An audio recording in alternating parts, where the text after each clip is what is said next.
在迄落一个到屏东来回小琉球的人嘛，对咧坐起来。即马为着要来管控游客，今仔日开始，这东港到小琉球的船班是拢来检查身份证。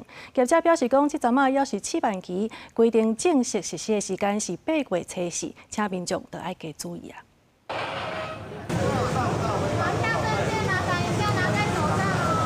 验票的员工提醒民众，要上船进前，搁爱看一摆证件。当地大家庭工作人员就要开较侪时间检查。歇热要到啊，真侪家长带少年朋友要去小琉球耍。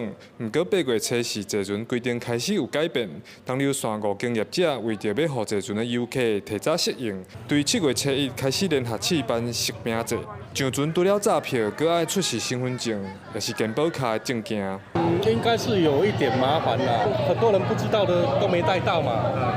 我们是刚好有看到新闻有报了，因为你购票本来就是你会有就是身份的需求啊，就是那边也会验证，所以说我觉得就只是单纯核对而已，我觉得是还好。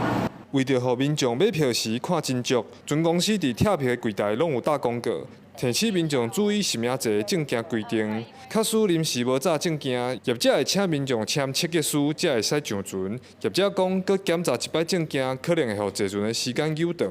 毋过嘛是希望先试办，互民众提早适应，增强这个防救的机制以及我们坐船的安全啦拄啊开始尔所以不管是民众也好，还是阮的工作人员嘛好，拢爱来适应。